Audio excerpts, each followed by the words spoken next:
Financial market के functions क्या होते हैं, वो क्या काम करता है? क्या मनी मार्केट जो है केवल शॉर्ट टर्म फंड्स के लिए ही एसेंशियल है? मतलब उसमें जो हम शॉर्ट टर्म फंड्स के लिए इन्वेस्टमेंट करना है तो उसके लिए हमें मनी मार्केट ही जाना चाहिए? और क्या डिफरेंस है कैपिटल मार्केट और मनी मार्केट? और स्टॉक एक्सचेंज के क्या फंक्शन होते हैं? तो आज हम लोग सब इसी के बारे में बात करेंगे और जानेंगे इन सारे क्वेश्चंस के आंसर।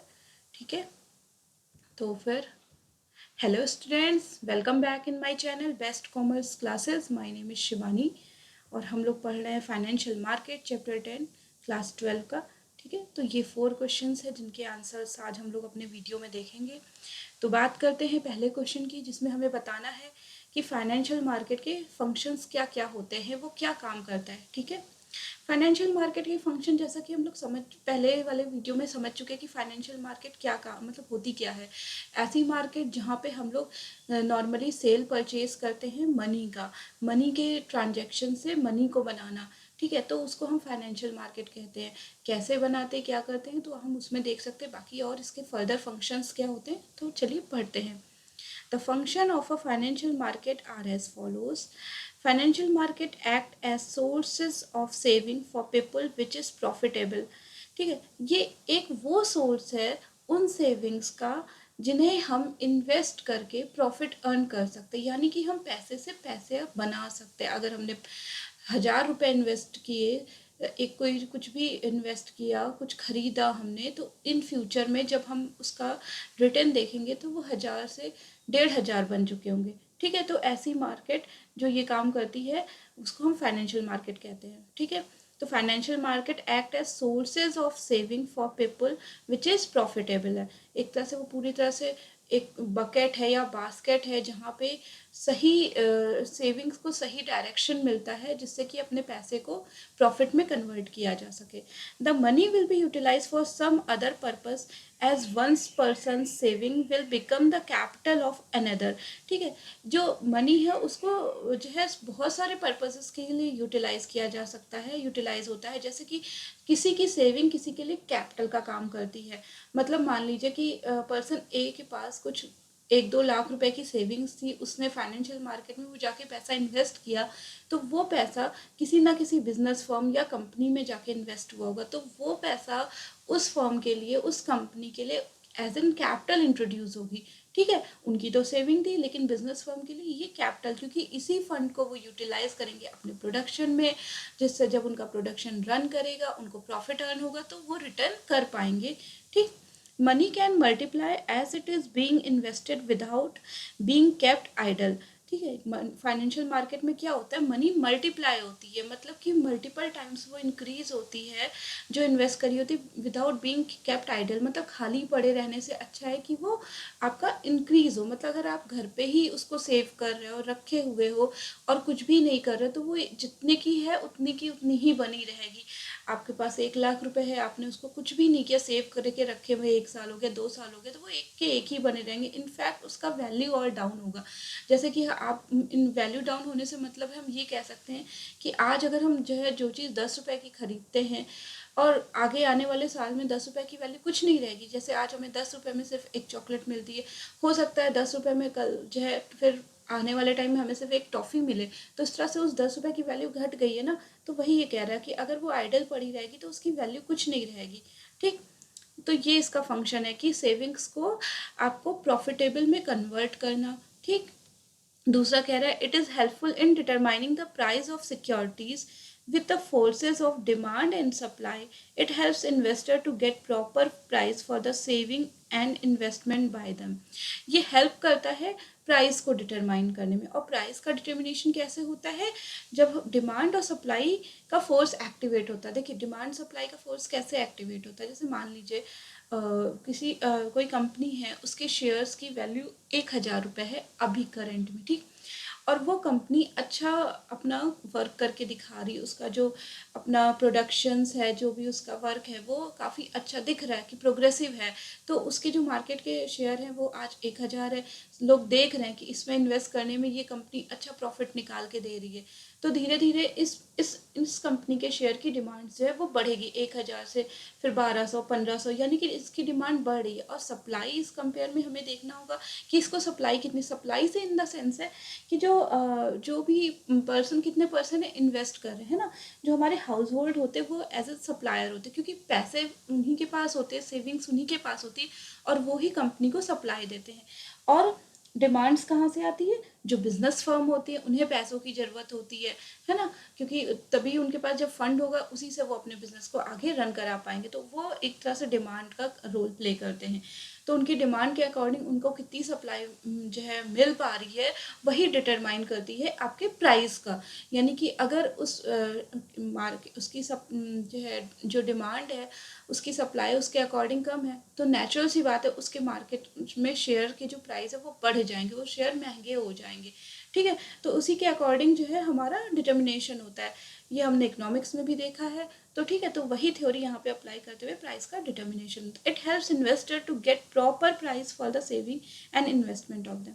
इसी वजह से इन्वेस्टर प्रॉपर, उनको प्रॉपर प्राइस मिल पाता है उनकी सेविंग का, और उसी के अकॉर्डिंग वो इन्वेस्ट करते हैं कि हाँ, अगर मैंने आज 1000 रुपये का शेयर खरीदा और इसकी वैल्यू कल बढ़ जाएगी, तो इट मीन्स ये मुझे प्रॉफिट ही तो देगा। 1000 में आज खरीदे, 6 महीने बाद या 8 महीने बाद अगर वो 1500 का हो रहा, तो 500 रुपीज़ का उसको प्रॉफिट हुआ ना। वो उस टाइम पे अगर उसने सेल किया तो 1000 का खरीदा हुआ, उसने 1500 में बेचा, तो 500 का उसने प्रॉफिट अर्न कर लिया।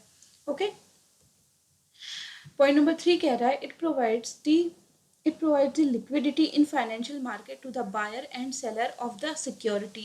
Investor can safely invest their money and convert the investment to money whenever it is deemed necessary or as per requirement of the investor. मतलब ये बता रहे हैं कि फाइनेंशियल मार्केट लिक्विडिटी प्रोवाइड करता है बायर और सेलर दोनों को। जब भी इन्वेस्टर को ज़रूरत होती है पैसों की, वो तुरंत ही अपने इन्वेस्टमेंट को कन्वर्ट कर लेते हैं, और जहाँ पे भी ज़रूरत होती है वो वहाँ पे उसका यूज़ कर लेते हैं। यहाँ पे कहने से ये मतलब है, मान लीजिए हमने 1000 रुपये के शेयर खरीदे, हमारे 1000 रुपये इन्वेस्ट हो गए बिजनेस फर्म में। ओके, अब हमारे पास वो मनी नहीं है, हमारे पास क्या है, एक असेट है, एक पेपर है, एक डॉक्यूमेंट के फॉर्म में एक पेपर है कि हाँ, जिसमें हमारा लिखा हुआ है कि हमने 1000 रुपीज़ का शेयर खरीदा है। ठीक है, अब मान लीजिए कल को 4 महीने बाद हमें उन पैसों की ज़रूरत है, हमें आज ज़रूरत है, तो हम तुरंत ही के तुरंत फाइनेंशियल मार्केट में जाके वो सिक्योरिटी को अपनी सेल कर सकते हैं, उस शेयर्स को अपनी सेल करते हैं, और हमें इन हैंड में कैश मिल सकता है। तो यही टर्म कहलाता है लिक्विडिटी। ठीक है, तो यही कह रहा है कि फाइनेंशियल मार्केट हमें लिक्विडिटी भी प्रोवाइड करता है कि जब हम चाहें तब हम अपने पैसों से इन्वेस्टमेंट खरीद सकते हैं, इन्वेस्ट कर सकते हैं, सिक्योरिटी परचेज कर सकते हैं, और जब भी हमें ज़रूरत हुई तो हम उसको सेल करके इन कैश में कन्वर्ट कर सकते हैं। ठीक है, पॉइंट नंबर 4 कह रहा है financial market make it easier for people to invest without the need of spending time and money. All the necessary information required for buying and selling of securities are present in the financial market. So there is no requirement to spend money for gaining knowledge, which reduce the transaction cost. इस point में ये कह रहा है कि financial market makes it easier for people to invest without the need of spending time and money. मतलब कि financial market एक ईजियर प्लेटफॉर्म प्रोवाइड करता है लोगों को जिन्हें इन्वेस्ट करना होता है बिना कुछ उन्हें पैसा ज़्यादा कहीं खर्च करके और मनी या फिर टाइम लगा के। इनका कहने का मतलब ये है कि जैसे जब कोई बिगनर है, उसको नहीं पता है कि उसे फाइनेंशियल मार्केट में कैसे सेल परचेज करनी है, तो उसके लिए भी जो है ये मार्केट बहुत ही ईजी होती है कि वो क्योंकि वो हमें नॉलेज भी प्रोवाइड करती है, तो उसे बहुत कुछ इधर उधर पैसा जो है गवा के नॉलेज एक्वायर करना या अपना बहुत सारा टाइम देना, ऐसी कोई ज़रूरत नहीं पड़ती। वो इन शॉर्टर पीरियड में सब कुछ सीख जाता है। ठीक, all the necessary information required for buying and selling of securities are present in the financial market. ठीक है, जितनी भी required information होती है ट्रेडिंग करने के लिए सिक्योरिटीज़ की, वो वहाँ पे प्रेजेंट होती है। So there is no requirement to spending money for gaining knowledge. इसलिए कोई ज़रूरत नहीं है कि आप पैसा खर्च करके वो नॉलेज को गेन करो, कि आप पहले जानो कि इसके लिए आपको पता चला कोई टीचिंग स्कूल या कॉलेज या कोई भी ऐसे जो है वर्कशॉप ज्वाइन करना पड़े जहाँ से आपको ये नॉलेज मिले कि हमें फाइनेंशियल मार्केट को कैसे डील करना है। Which reduce the transaction cost, और इसी की वजह से वो ट्रांजेक्शन कॉस्ट को भी रिड्यूस करती है। ठीक है, तो यहाँ पे हमने फर्स्ट क्वेश्चन कवर कर लिया अपना। हमने देख लिया फाइनेंशियल मार्केट के क्या जो है फंक्शन होते हैं, आपकी सेविंग को मोबिलाइज करती है सही जगह पे लगा के। दूसरा, डिमांड एंड सप्लाई के फोर्सेस से वो प्राइस का डिटर्मिनेशन करती है। तीसरा, कि ये लिक्विडिटी प्रोवाइड करती है। और चौथा, कि आपकी मनी और टाइम दोनों को आपको स्पेंड नहीं करना पड़ता, क्योंकि ये रिक्वायर्ड नेसेसरी इंफॉर्मेशन प्रोवाइड करती है। क्वेश्चन नंबर 2 कह रहा है money market is essentially a market for shorter term funds. Discuss करिए कि क्या मनी मार्केट एसेंशियली है, अगर आपको शॉर्ट टर्म फंड करना है तो क्या उसके लिए मनी मार्केट ही जो है ज़रूरी है। ठीक, money market is a market for funds that are short term in nature. यहाँ पे मनी मार्केट को सेंस जो दिया गया वो यही कह रहा है कि मनी मार्केट ऐसी मार्केट है उन फंड्स के लिए जिन्हें कम टाइम में पैसे को इन्वेस्ट करना है। ठीक है, जैसे मान लीजिए हमारे पास 50,000 रुपये हैं, हो सकता है ये 6 महीने के लिए आइडल पड़े, मतलब 6 महीने में हमें इसका कोई यूज़ नहीं है, तो हम चाहेंगे यार घर में पड़े रहे। अब जब हम थोड़े अवेयर हो गए हैं कि फाइनेंशियल मार्केट रोल कैसे प्ले करता है, तो हम चाहेंगे कि क्यों ना ये पैसा हम कहीं इन्वेस्ट कर दें सही जगह पे सही चैनल में, जिससे कि 6 महीने बाद जब मुझे इन पैसों की ज़रूरत हो तो उस टाइम इन हैंड मुझे 50,000 है ना, मतलब कि हाँ वही 50,000, 500 या कुछ भी बढ़ के 51,000 इस तरह से मेरे हाथ में पैसा हो, तो ये हमारे लिए और फ्रूटफुल होगा। ठीक है, तो इस शॉर्ट टर्म पीरियड को देखते हुए, इस नेचर को देखते हुए मनी मार्केट इंट्रोड्यूस हुई, यानी ये है ही है बेसिकली अगर आपको शॉर्ट टर्म इन्वेस्टमेंट करना है। The term of borrowing and lending in the money market or the maturity period is variable. It can range from 1 day to 1 year to a year. ठीक है, कि मतलब जो टर्म है आपका पैसा बोरो करने का और पैसे को किसी को देने का इन द मनी मार्केट में, या फिर उसका मेच्योरिटी ऑफ पीरियड है वो वेरी करता है, कहाँ से, डे 1 से लेकर के 1 ईयर तक। यानी कि इस मार्केट में, इस मनी मार्केट में आप 1 दिन से लेकर के अप टू 1 ईयर तक पैसे को अपना इन्वेस्ट कर सकते हो। ठीक है, money market instrument act as important sources of working capital requirement for the business. Money market instrument जो है ये आपका बहुत ही इम्पॉर्टेंट सोर्स का की तरह काम करता है, क्योंकि जब वर्किंग कैपिटल की रिक्वायरमेंट होती है बिजनेस फर्म को, वर्किंग कैपिटल रिक्वायरमेंट मतलब कि हमारे जो डेली बेसिस का जो काम होता है, जैसे प्रोडक्शन हो गया, ठीक है, प्रोडक्शन से रिलेटेड उसको जो है हमें जो फंड की ज़रूरत होती है उसके लिए हमें शॉर्ट टर्म फंड चाहिए होता है, कि हमें प्रोडक्शन करना है, डे टू डे खर्चों को मीट करना है ना, उन तरह के जो है हमारी नीड को सेटिस्फाई करने के लिए हमें शॉर्ट टर्म के लिए फंड चाहिए होता है, तो वो हमें मनी मार्केट से ही मिल पाता है। These instrument are highly liquid in nature, और इसी वजह से ये इंस्ट्रूमेंट बहुत ही लिक्विड होते हैं, हाईली लिक्विड होते हैं। हाईली लिक्विड से मतलब ये हुआ कि जिस टाइम पे भी हमें पैसों की ज़रूरत है उसी टाइम पे हमें ये पैसा मिल जाता है, और जब हमें जो है अपना इन्वेस्ट करना है तो उसी टाइम पे हमारे पास मार्केट अवेलेबल है कि हम बाय कर सकते हैं सिक्योरिटी।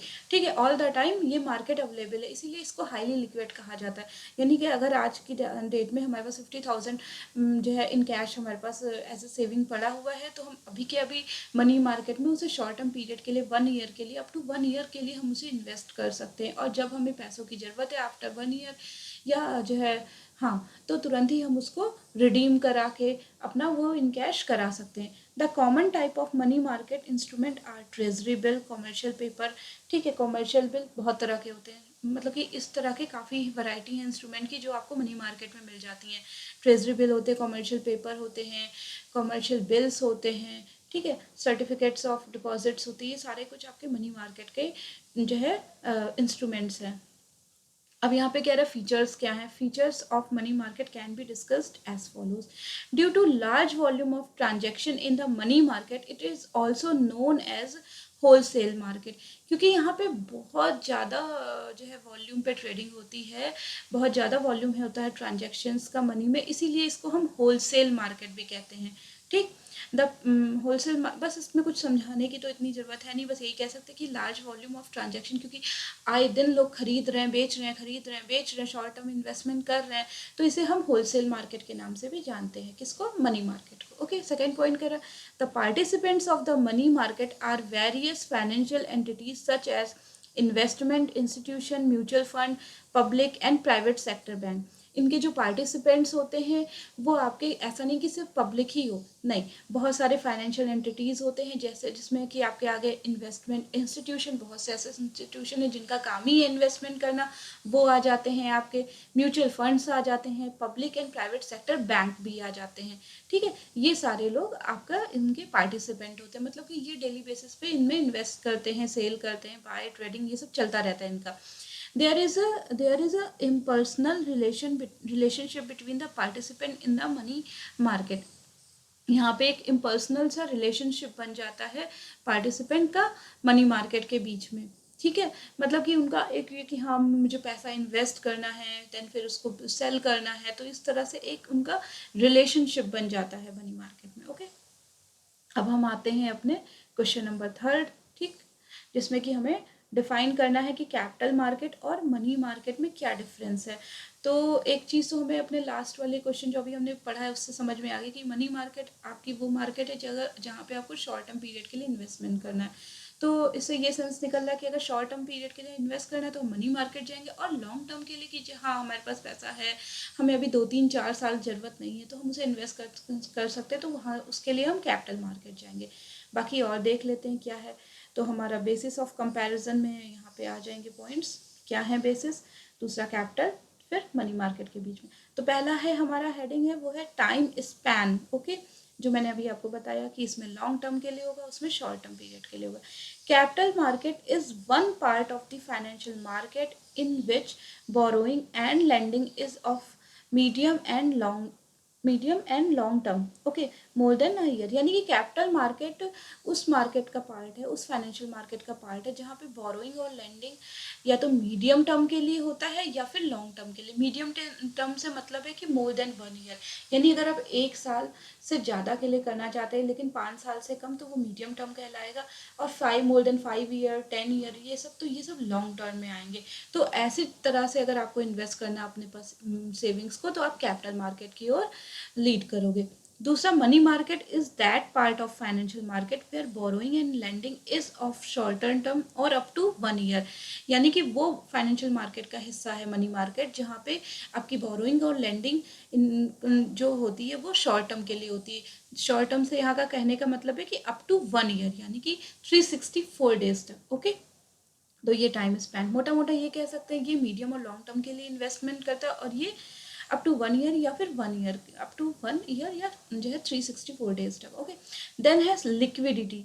ठीक, capital market instrument are less liquid, okay, और money market instrument are highly liquid.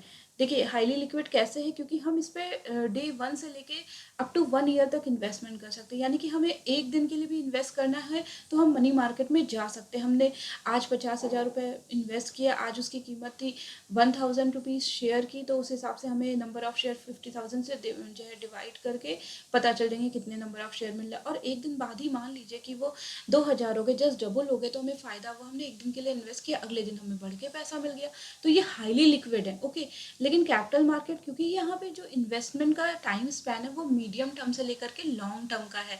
यानी कि यहाँ पे अगर आप पैसा इन्वेस्ट कर रहे हो, मान लीजिए आपने मोर देन 1 ईयर यानी कि 1.5 साल के लिए, तो अब जो आप उसको लिक्विड करा पाओगे, यानी कि जो आप उसको रिडीम करा पाओगे अपने शेयर्स को, वो आफ्टर 1.5 मंथ्स के बाद ही करा पाओगे। ओके, 1.5 साल के बाद ही का। तो यहाँ पे ये लिक्विड कम है, आपको लॉन्ग टर्म के लिए अपने पैसे को ब्लॉक करके रखना पड़ रहा है। यानी अगर आपने 5 साल के लिए कराया या 3 साल के कराया, तो आप आफ्टर दैट ही वो पैसे को रिडीम करा पाओगे।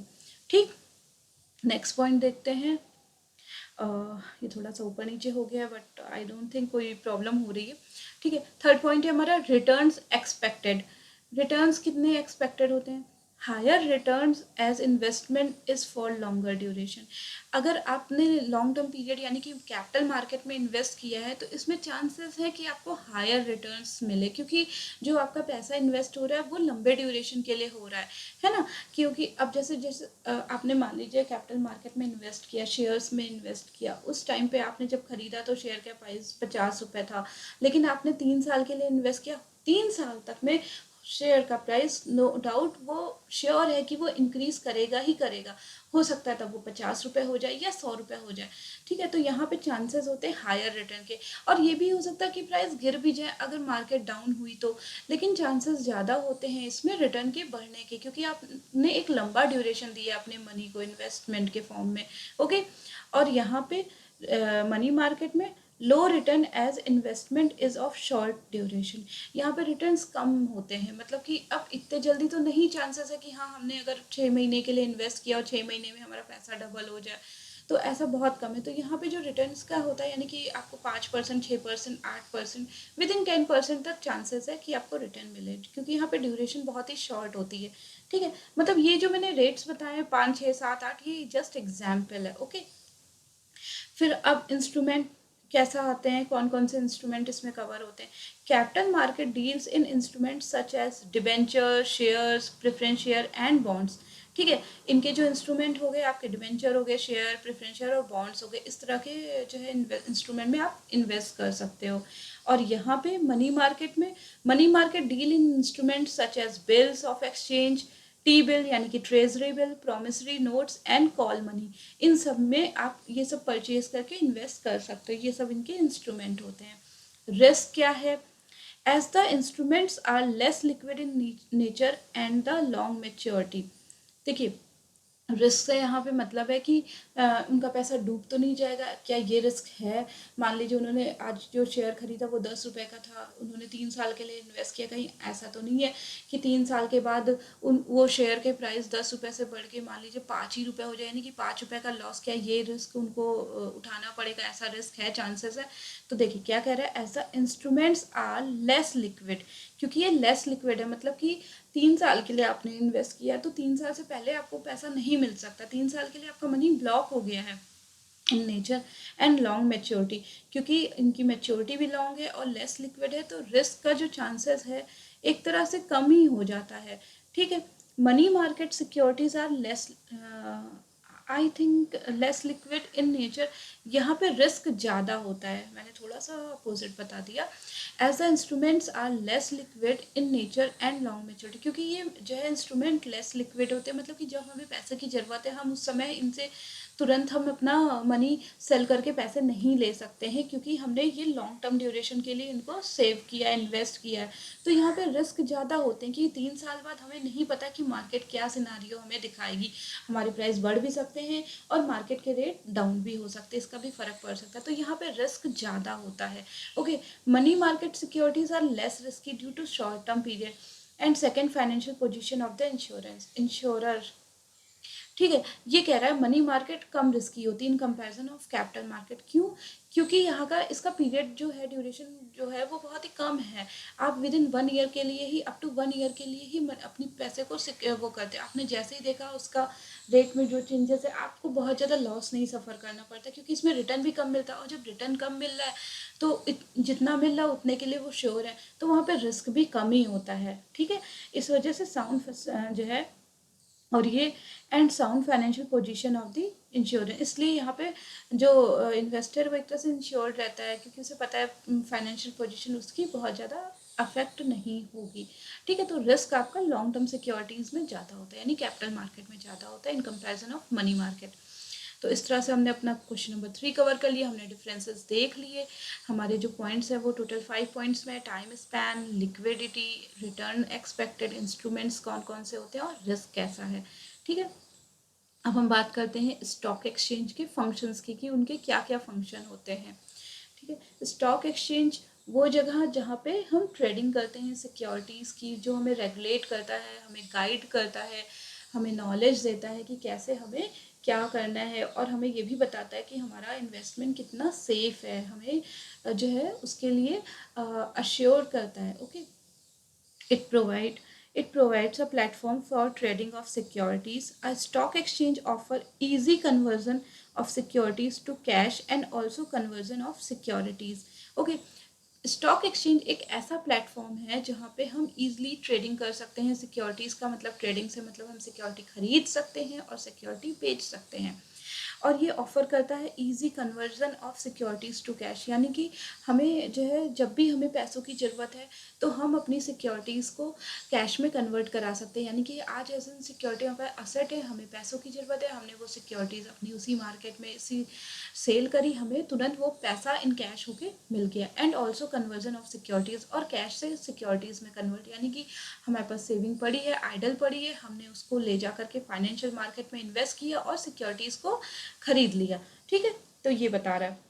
सेकेंड, तो ये काम हो गया, ट्रेडिंग प्रोवाइड करता है। सेकेंड कुछ जो है इसका काम है, it helps in establishing price for the assets of monetary nature which are traded. ठीक है, ये प्राइस को इस्टेब्लिश करने की में हेल्प प्रोवाइड करता है, यानी कि डिमांड एंड सप्लाई को देखते हुए ये प्राइस को फिक्स करता है। ठीक है, it is common place for buyer and seller interaction and the prices of securities are determined based on supply and demand। okay, क्योंकि ये कॉमन प्लेस है, यहीं पे आपको बायर भी मिलेगा और इसी जगह पे आपको सेलर भी मिलेंगे, जिससे कि वो इजीली इंटरेक्ट कर सकते हैं और प्राइस डिटरमाइन कर सकते हैं। हमारे बायर कौन हो गए? बायर हमारे हो गए इन्वेस्टर, हाउस होल्ड जिन्हें खरीदना है, और सेलर जो यानी बिजनेस फर्म जो अपने फर्म की जो है जो उनकी डिमांड्स है कि उन्हें कितने फंड की ज़रूरत है, वो वहाँ पे वो दोनों ही वहाँ पे वो बताते हैं कि हाँ मुझे मान लीजिए 10 करोड़ का फंड चाहिए, तो 10 करोड़ के फंड के लिए वो कितनी सिक्योरिटीज़ अपनी इशू कर रहे हैं, इतने शेयर्स इशू कर रहे हैं, और उसके लिए कितने बायर अवेलेबल हैं, क्या इतने सेविंग्स उन्हें मिल पा रही है। तो ये सारी चीज़ें फिक्स करती हैं, डिटरमाइन करती हैं सिक्योरिटीज़ के प्राइस को, जो कि बेस होता है हमारे सप्लाई और डिमांड के थ्योरी पे। ओके, तो ये फंक्शन है इसका। थर्ड कह रहा है, there is a safety and regulation in stock market, trade is conducted within a defined legal framework which ensures fairness in transaction. क्योंकि ये जो है सेफ्टी प्रोवाइड करता है and regulation in the stock market, यानी कि जो stock market regulate हो रहा है, कैसे रेगुलेट होना है, क्या गाइडलाइंस है, वो सारा कुछ जो है स्टॉक एक्सचेंज आपको प्रोवाइड करता है ना। तो इसी वजह से trade is conducted within a defined legal framework, और इसी वजह से जो ट्रेड हो रहा है, सेल परचेज हो रही है सिक्योरिटीज़ की, वो एक जो डिफाइन बताया गया है, जो लीगल फ्रेमवर्क है, रूल्स रेगुलेशन है, उसी के अकॉर्डिंग वो हो रहा है। तो उसके वजह से वो इंश्योर हो जाता है कि ट्रांजैक्शन हमारा फेयर है, उसमें कोई भी फ्रॉड नहीं होगा, कुछ भी मिसचीट नहीं होगा, कुछ भी नहीं होगा। तो इस वजह से इन्वेस्टर काफ़ी जो है सिक्योर फील करता है। Okay, point number 4, in a stock market there is a continuous buying and selling of stock which helps in enhancing capital formation and supports economic growth। क्योंकि स्टॉक मार्केट में continuously buying and selling होता रहता है stock का, जो कि help करता है कि कैपिटल फॉर्मेशन में और सपोर्ट करता है इकोनॉमिक ग्रोथ को।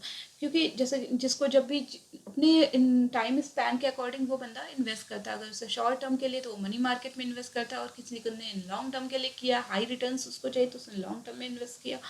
ठीक है, तो उसी के अकॉर्डिंग कैपिटल फॉर्मेशन होती रहती है, और कैपिटल फॉर्मेशन जितना से ज़्यादा कंपनीज को फंड मिलेगा, उतना अच्छा वो परफॉर्म कर पाएंगी, उतना अच्छा वो प्रोडक्टिविटी दे पाएंगी। ठीक है, तो इससे वो जो है सपोर्ट कर पाती हैं इकोनॉमिक के ग्रोथ में भी, उससे हमारे कंट्री की इकोनॉमिक डेवलपमेंट होता है। Okay, as share price keep changing, it indicates the corresponding changes in economic condition. An economic recession will see share prices fall, while a boom in the market will contribute to price increase। देखिए, share prices keep changing, हर समय all the time all the day hour to hour prices changes होते रहते हैं, कभी कुछ price है, कभी घटा, कभी बढ़ा, तो ये हर समय होता रहता है। इससे इंडिकेट होता है कि corresponding changes in the economic condition, और यही जो है चेंजेस आपकी इकोनॉमिक कंडीशंस को भी शो करता है, इंडिकेट करता है कि हमारी कंट्री की इकोनॉमिक कंडीशन कैसी है। And economic recession will she share price fall, यानी कि जब इकोनॉमिक रिसेशन के फेज में होती है तो वो ये शो करती है कि ये शेयर के प्राइस फॉल हो गए, गिर गए हैं, यानी सस्ते हो गए हैं। उस टाइम पे हमारी इकोनॉमिक रिसेशन में के फेज में होती है। ऐसे मान लीजिए जो शेयर जो है रिलायंस के शेयर हैं, अगर आज वो 100 रुपये के मिल रहे हैं और रिसेशन टाइम चल रहा है, तो हो सकता है वो शेयर के प्राइस गिर गए हों, यानी कि अब वो शेयर हमें 50 रुपीज़ में मिल रहा है। तो अगर आप ऐसा फेज देख रहे हो, ये हमें वॉच आउट करना पड़ता है, ऐसा फेज देख रहे हो, तो ये चीज़ हमें जो है इकोनॉमिक रिसेशन को शो करती है। और वाइल अब बूम इन द मार्केट से मतलब है कि मार्केट में तेजी यानी कि बढ़ोतरी कब दिखाई पड़ेगी, जब वही प्राइस आपके शेयर के बढ़ जाएंगे, इंक्रीज हो जाएंगे। यानी कि 100 रुपए का शेयर है रिलायंस का, और कुछ दिनों के बाद आप देख रहे हो आज वो 150 रुपए का हो गया, यानी कि शेयर के प्राइस बढ़ रहे हैं। यानी कि ये कौन सी सिचुएशन को शो करी, बूम, मार्केट में बूम आ गई है, तेजी आ गई है। रिसेशन को मंदी कहेंगे और बूम को तेजी कहेंगे। ठीक है, तो ये इस तरह से हमने अपना जो है फंक्शंस देख लिए स्टॉक एक्सचेंज के भी, और जो है चारों क्वेश्चंस कवर कर लिए हैं। आई होप सो स्टूडेंट आपको आज की क्लास समझ में आई हो। अगर आप जो है कुछ भी कन्फ्यूज़न डाउट है तो आप मुझे कमेंट करके बताइए। ठीक है, तो आपसे फिर मिलेंगे नेक्स्ट वीडियो नेक्स्ट लेक्चर में। अभी शॉर्ट क्वेश्चन आंसर का एक पार्ट और बचा है, तो वो नेक्स्ट वीडियो में आएगा, तो आप मेरे साथ बने रहिए। मेरे वीडियो को देखने के लिए थैंक यू। फिर मिलेंगे आपसे, till then take care, bye bye.